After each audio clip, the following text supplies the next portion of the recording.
तो hi guys, मैं class 12th math first NCERT और आपको प्रतिलोम त्रिकोणमिति फलन के बारे में आपको पढ़ाने जा रहा हूँ। और आप इस चैप्टर को बहुत ही ध्यानपूर्वक पढ़िएगा क्योंकि मोस्ट इम्पोर्टेंट है इंटर में आपके लिए, और क्वेश्चन अच्छे से क्वेश्चन इसमें लगाए जाते हैं।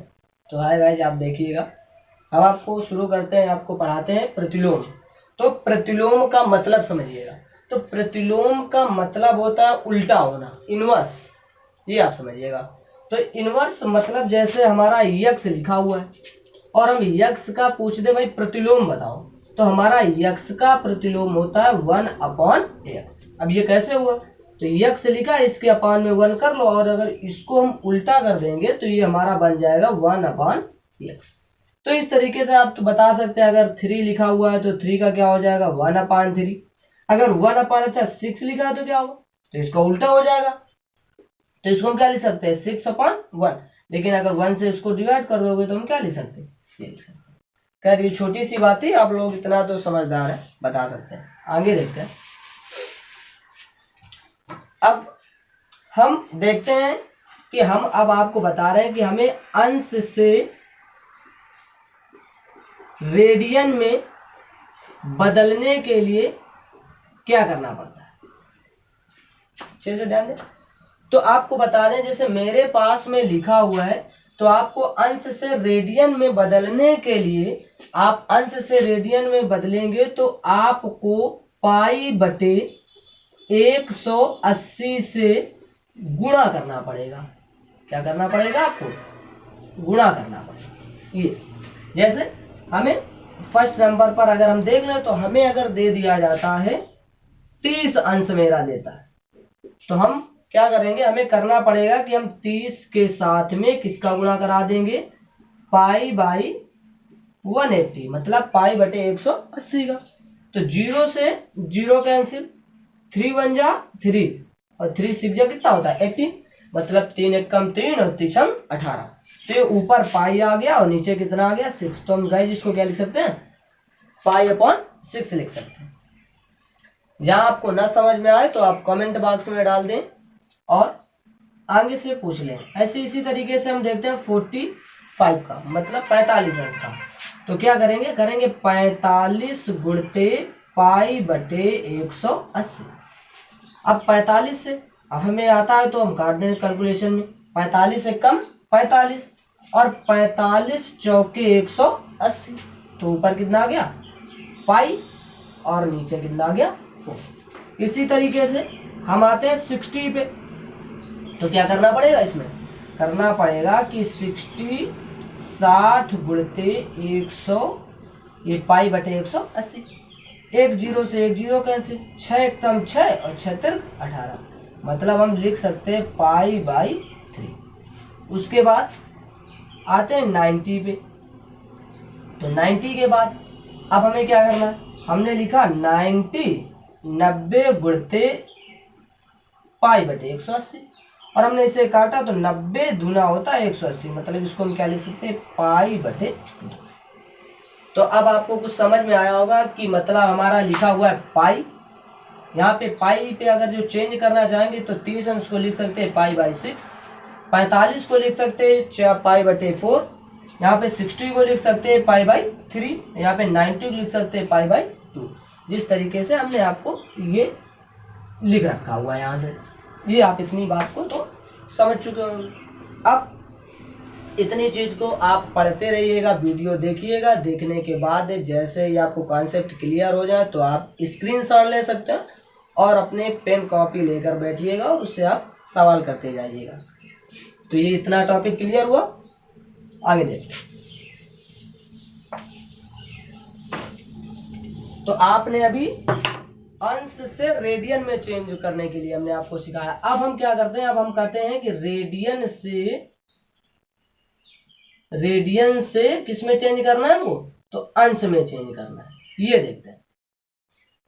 अब हम जब इसको देखते हैं तो अब इसके इसी तरीके से, तो अब इसमें आता है कि हमारा आपको इसको चेंज करने के लिए आपको 180/π से क्या करना पड़ेगा, तो गुणा करना पड़ेगा। ये उसका जस्ट अपोजिट होता है। अब जैसे देखते हैं। तो पहले हम यहीं से स्टार्ट करते हैं। तो जैसे हमने स्टार्ट किया कि हमारा लिखा है pi by 6, first number pi by 6।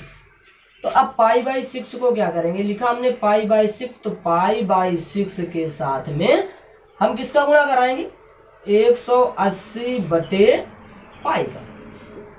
ये तो पाई से पाई क्या हो गई, कैंसिल। 6 से काटोगे तो 6 कम 6, 6 तिरक 18 और 0 आ जाएगा। मतलब इसको हम क्या लिख सकते हैं, 30 आंसर लिख सकते हैं। ये मेरा आंसर है।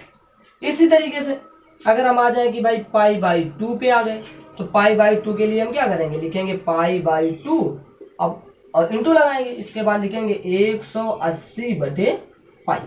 पाई से पाई कैंसिल, 2 से काटोगे 180 को तो कितना आ जाएगा, 90 आ जाएगा। मतलब ये कितना अंश हो गया, तो 90 अंश।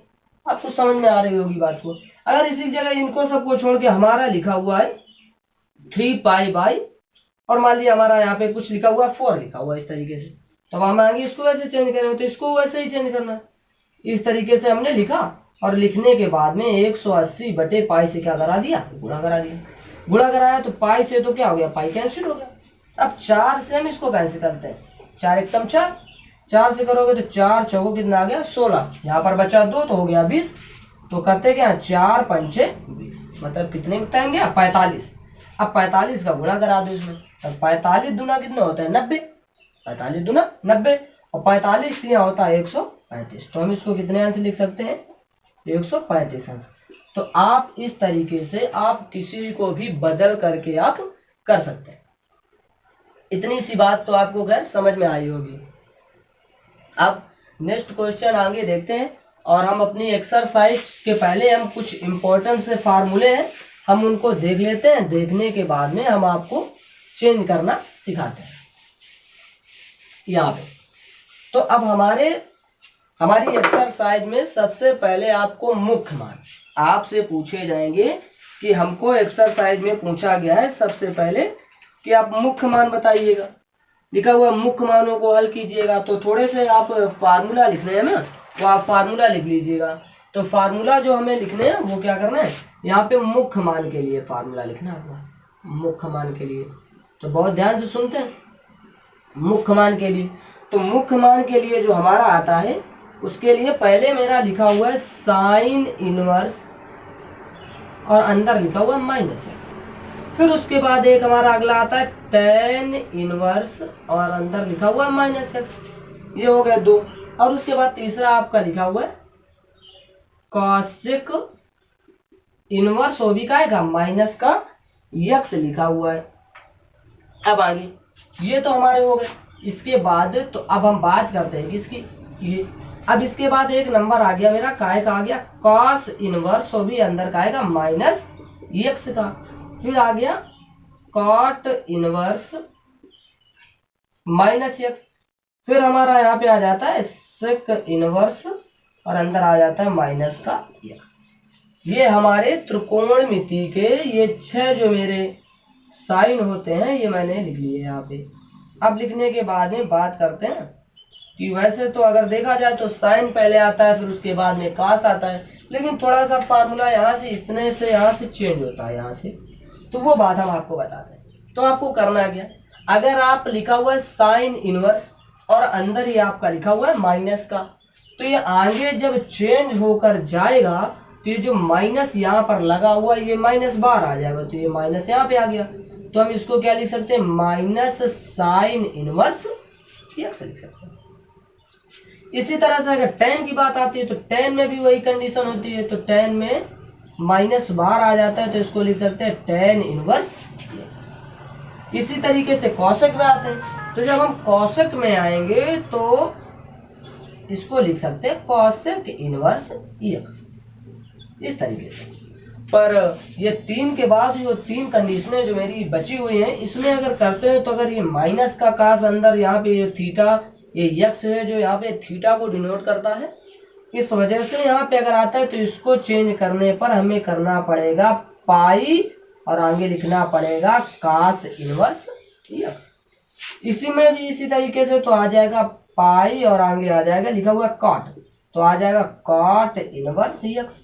फिर इसमें करोगे तो आ जाएगा पाई माइनस और आगे आ जाएगा सेक इनवर्स यक्स। तो आप लोगों को कुछ समझ में आया हो कि मेरे 3 चेंज होते हैं। 3 चेंज होने का मतलब साइन चेंज नहीं होगा, केवल साइन बाहर आ जाता है। टेन भी नहीं किसी में चेंज होगा, वो ऐसे साइन बाहर आ जाएगा। कास में भी माइनस बाहर आ जाएगा। लेकिन जब हमारा नंबर आएगा कॉस का, काट का और सेक का, तो एक आए पे आगे पहले पाई आएगा, फिर माइनस, आगे उसी तरीके से चेंज होता चला जाएगा। तो शायद इतनी सी बात समझ में आएगी। ये पहले चैप्टर के लिए सबसे इम्पोर्टेंट चीज है आपकी। तो खैर आगे देखते हैं। तो इतनी सी बात आपको समझ में आई होगी।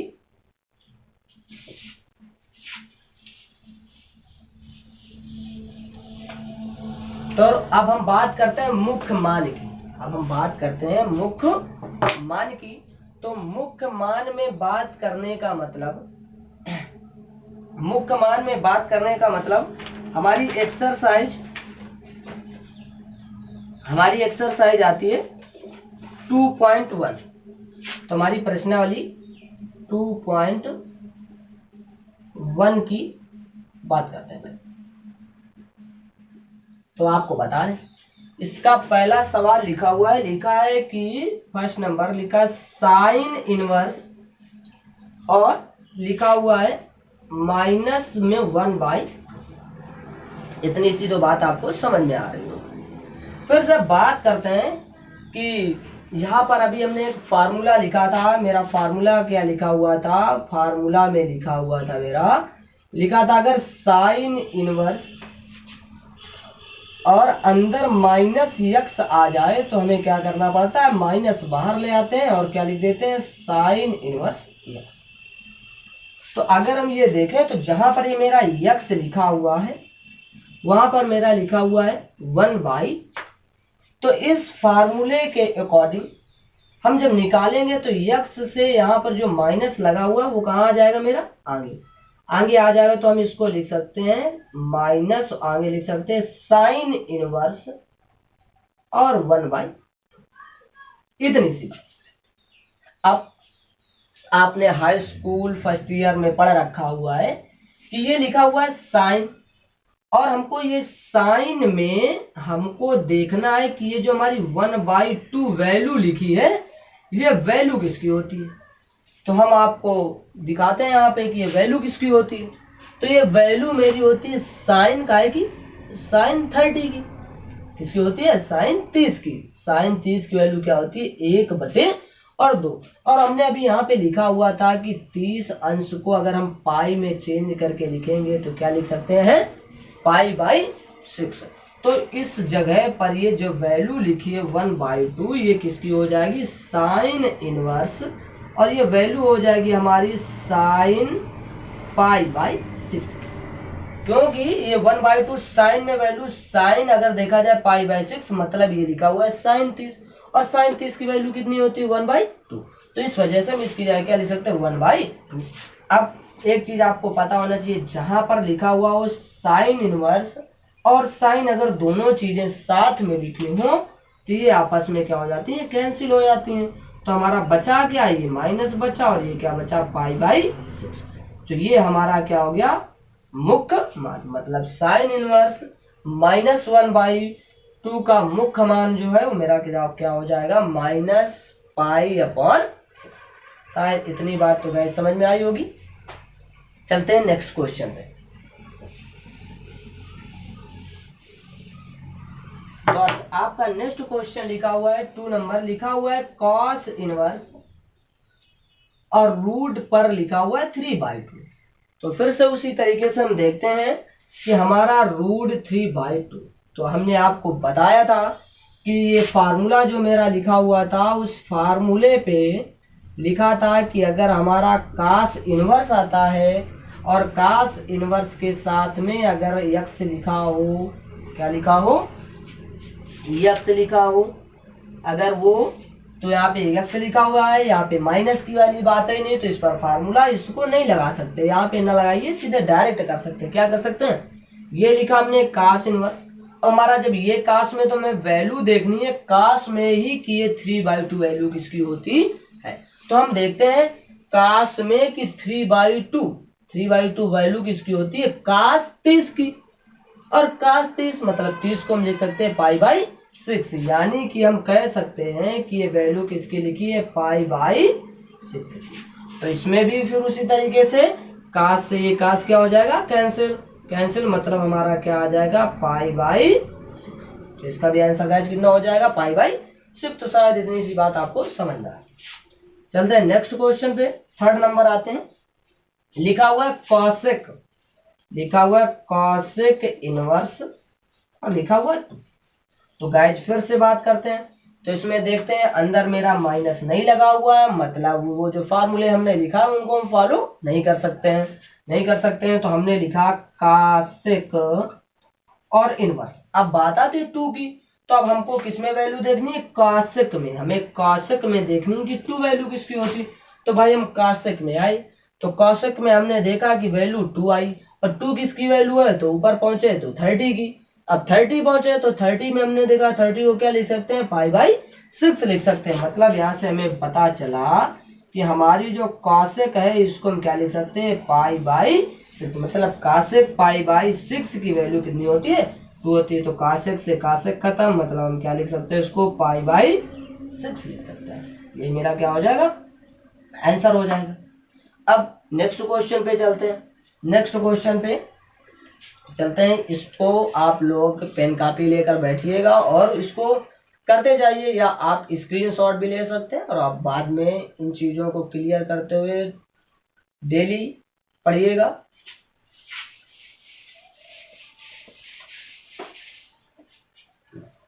तो नेक्स्ट क्वेश्चन लिखा हुआ है 4 नंबर क्वेश्चन पे लिखा हुआ है tan इनवर्स से लिखा हुआ है -√3। अब गाइज फिर से अपने फार्मूलों की तरफ आते हैं। तो देखते हैं कि मेरा फार्मूला लिखा था, फार्मूला क्यों देखते हैं, क्योंकि अंदर इसमें क्या आ गया है, वो माइनस आ गया है, माइनस आ गया। तो इसलिए हम फार्मूले पर अपने पहुंचे। तो हमने फार्मूला लिखा रखा है कि लिखा हुआ है tan इनवर्स, अगर क्या आ जाए, माइनस का आ जाए, अगर माइनस का आ जाता है तो वो आगे जाकर क्या हो जाता है, माइनस आगे आ जाता है। और इसको हम क्या लिख सकते हैं, tan इनवर्स x लिख सकते हैं। तो इस तरीके से माइनस जब बाहर आ जाएगा तो हम क्या देखेंगे, लिखेंगे tan इनवर्स और ब्रैकेट के अंदर क्या आ जाएगा, √3। अब हम आगे देखते हैं भाई कि tan इनवर्स फिर से लिख देंगे। अब देखते हैं tan में √3 वैल्यू किसकी होती है। तो tan पहुंचते हैं, tan में देखते हैं कि √3 आ गई। अब √3 आ गई तो √3 वैल्यू किसकी होती है, तो √3 वैल्यू देखी तो हमने देखी 60 की। अब 60 देखी तो हमको पता है रेडियन में इसकी वैल्यू होती है π/3। तो मतलब हम tan √3, अगर √3 देखेंगे तो √3 वैल्यू किसकी हो जाएगी, हमारी tan π/3 की। तो tan से tan क्या हो जाएगा, हमारा कैंसिल हो जाएगा और क्या लिख देंगे हम, -π/3। तो ये वैल्यू हमारी हो गई किसकी, tan इनवर्स और -√3 वैल्यू हो गई हमारी π/3। अब आगे चलते हैं, 5वें क्वेश्चन पर आते हैं। नेक्स्ट क्वेश्चन पे लिखा हुआ है cos इनवर्स और लिखा हुआ है मेरा 1/2, माइनस का 1/2। तो फिर से गाइस हमारा माइनस आ गया, मतलब फिर से हम फार्मूले की तरफ चलते हैं। तो हमारा फार्मूला क्या बनता है, हमारा फार्मूला बनता है कि cos इनवर्स और माइनस अंदर आ जाए तो हमारा ये कास है, और कास मेरा ये चेंज करेंगे थोड़ा सा, तो चेंजिंग क्या आ जाती है, पाई, और आगे आ जाता है -cos इनवर्स x। ये थोड़ा सा अलग क्वेश्चन है अभी तक जितने किए। तो हम देखते हैं कि इसमें क्या हो जाएगा कि जो पाई थी, तो जो इसमें था, तो ये हमारी पाई कहाँ आ जाती है, बाहर आ जाती है। जब पाई बाहर आ जाती है तो इस हिसाब से हमको ये पाई पहले लानी पड़ेगी, फिर माइनस लगाना पड़ेगा, फिर लिखना पड़ेगा cos इनवर्स, और x की जगह क्या लिखा था, 1/2 के। तो गाइज इतना तो हम लिखा रहने देंगे, और उसके बाद लिखते हैं फिर से cos इनवर्स तक, यहाँ तक पहुंच जाते हैं। और इसके बाद देखते हैं कि 1/2, अब cos में वैल्यू किसकी है, तो 1/2 देखते हैं कि वैल्यू किसकी है, तो 60 की, और 60 को हम क्या लिख सकते हैं, π/3। तो यहाँ पर वैल्यू किसकी हो जाएगी, ये π/3 की। अब π/3 की हो जाएगी तो इससे तो ये तो क्या हो जाएगा, कैंसिल। मतलब कुल मिला के बच्चा पाई और -3/2, इसके अपॉन 1 ले लेंगे। तो गाइस एलसीएम कितना आ जाएगा इसका, 3 आ जाएगा। अब जब 3 आ जाएगा तो हम इसको क्या कर सकते हैं, इसका मल्टीप्लाई इधर हो जाएगा, तो मल्टीप्लाई हो जाएगा तो 3 पाई, और इधर -3 से 3 डिवाइड हो जाएगा तो पाई बचेगा। तो पाई से 3 पाई में 1 पाई चली गई तो कितना आ गया 2 पाई बाई 3। तो ये गाइज कितना हो गया हमारा आंसर हो गया, और ये मेरा लिखा हुआ था ये फार्मूला। अब आपको शायद इतनी सी बात तो समझ में आई होगी। अब आगे चलते हैं नेक्स्ट क्वेश्चन पे। नेक्स्ट क्वेश्चन पर चलते हुए तो इतनी सी बात आपको शायद मेरे हिसाब से कंफर्म हो रही होगी। अगर कोई भी प्रॉब्लम आती है तो आप वीडियो देखें और देखने के बाद में नीचे आप कमेंट कर सकते हैं जो भी क्वेश्चन आपको रहा है। अगला नेक्स्ट क्वेश्चन देखते हैं 6 नंबर। देखते हैं tan इनवर्स और लिखा हुआ है माइनस का 1। फिर से आ जाए गाइस, तो फिर से हमें अंदर क्या दिखा, माइनस दिखा, और माइनस जैसे ही दिखता है वैसे हमें क्या याद आ जाता है, फार्मूला याद आ जाता है। फार्मूला याद आया तो लिखा हमने क्या, tan इनवर्स और माइनस एक्स। अब tan तो मेरा चेंज नहीं था, केवल क्या था, साइन बाहर आता था। साइन जब बाहर आ जाएगा तो क्या हो जाएगा, माइनस tan इनवर्स यक्स आता है। अब जब tan इनवर्स यक्स आता है तो फिर से ये माइनस मेरा कहा जाएगा, आगे आ जाएगा, तो हम लिख लेंगे tan इनवर्स, और ये जब माइनस बाहर आ जाता है तो 1 बचता है। हमें क्या देखना, अब हमको देखना है कि ये जो 1 है ये tan में किसकी वैल्यू होती है। तो हमने देखा तो tan पहुंचे तो tan में वैल्यू किसकी होती है, 1 की, और 1 की होती, 1 किसके सामने आता है, 45 की। मीन्स 45 अंश को हम अगर डिग्री में चेंज करते हैं तो इसको क्या लिख सकते हैं, पाई बाई 4। ये हम आपको चेंजेस सिखा चुके हैं। तो इसकी जगह हम ये किसकी वैल्यू हो जाएगी, तो tan लिखेंगे और ये हो जाएगी पाई बाई 4 की। मतलब हमारे कहने का मतलब कि जो tan पाई बाई 4 की वैल्यू होती है वो क्या होती है, 1 होती है। तो tan से tan तो हो गया कैंसिल, तो मतलब क्या आ गया, माइनस पाई बाई 4 आ जाता है। ये मेरा क्या हो गया, आंसर हो गया। आगे गाइस नेक्स्ट क्वेश्चन पर चलते हैं। तो शायद आपको क्लियर हो रहा होगा और कुछ आपको समझ में आ रहा होगा कि किस तरीके से ये क्वेश्चन किए जा रहे हैं। तो थोड़ा सा आप लोग करने की कोशिश करिएगा और आपको समझ में जरूर आएगा।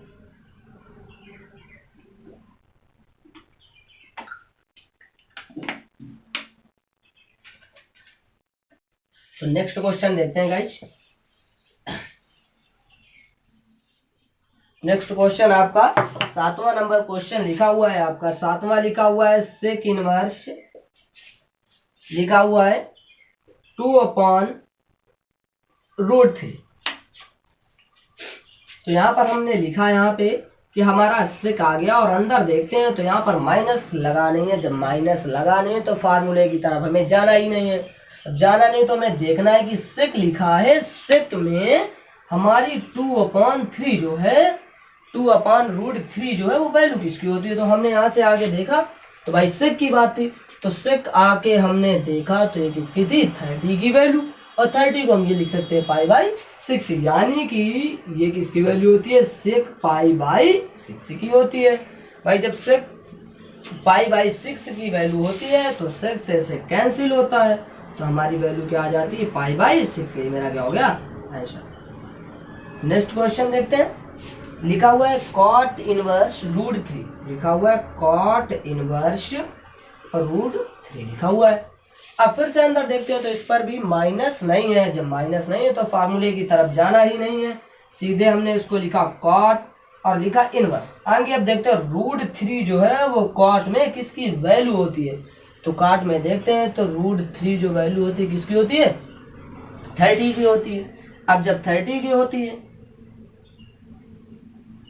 कॉट में देखते हैं तो वैल्यू किसकी होती है, 30 की होती है। अब जब 30 की होती है तो 30 को हम क्या लिख सकते हैं, पाई बाई 6 लिख सकते हैं। तो वैल्यू किसकी हो गई, कॉट पाई बाई 6 की। तो इसको ऐसे उड़ाया और यहाँ पर कितना आ गया, पाई बाई 6। यही मेरा क्या हो गया, आंसर हो गया। आगे देखते हैं नेक्स्ट क्वेश्चन। तो इतना तो आ रहा होगा समझ में आप लोगों को। तो अगले क्वेश्चन की तरफ चलते हैं, क्वेश्चन नंबर 9। क्वेश्चन नंबर 9 पे आते हैं। क्वेश्चन नंबर 9 पे लिखा हुआ है कॉस इनवर्स, और लिखा हुआ है कॉस इनवर्स, लिखा हुआ है -1/√2 लिखा हुआ है यहाँ पे। और आगे देखते हैं यहाँ पे कि अब माइनस आ गया। अंदर क्या लिखा हमने कि ये माइनस लगा है, मतलब चेंजेस होगा शायद। देखते हैं तो काश आई तो बात आती है फार्मूले की तरफ चलते हैं। फार्मूले पे हमने देखा तो लिखा हुआ है कॉस इनवर्स और अंदर क्या आ जाता है, -x। तो ये चेंजेस होता है काय पे, माइनस पाई, पाई के बाद माइनस, ये आ गया कॉस इनवर्स एक्स। तो यहाँ तक चेंज होता है। तो इसको हम जब चेंज करेंगे तो पहले क्या आ जाएगा मेरा, पाई आ जाएगी, फिर माइनस, फिर कॉस आ गया। अब कॉस के बाद इनवर्स और एक्स की जगह क्या लिख देंगे, 1/√2 लिख देंगे यहाँ पे। अब आगे देखते हैं तो आ गया पाई, पाई के बाद अगर चलते हैं तो ये लिखा हुआ है कॉस इनवर्स। अब उसके बाद देखते हैं कास में 1/√2 वैल्यू किसकी होती है। तो यहाँ पर आते हैं तो कास में 1/√2 वैल्यू होती 45 की, मतलब 45 की। और 45 को हम लिख सकते हैं π/4। तो यहाँ पर कितना आ गया, कास π/4 आने के बाद में यहाँ कास से कास हमने क्या कर दिया, कैंसिल। तो बचा पाई माइनस, ये आ गया π/4। इसके अपन 1 लेके एलसीएम लेते हैं तो कितना आ जाएगा 4। तो यहाँ से 1 से डिवाइड करोगे तो 4 बार जाएगा, तो 4 का मल्टीप्लाई तो आ जाएगा 4π माइनस पाई।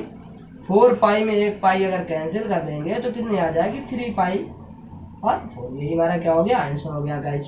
तो अगला नेक्स्ट क्वेश्चन देखते हैं। यहाँ पे नेक्स्ट क्वेश्चन 10 नंबर दे रखा हुआ है। यहाँ पे कह रहा है कि 10 नंबर क्वेश्चन पे कि कॉसेक इनवर्स, 10 नंबर पे लिखा हुआ है कॉसेक इनवर्स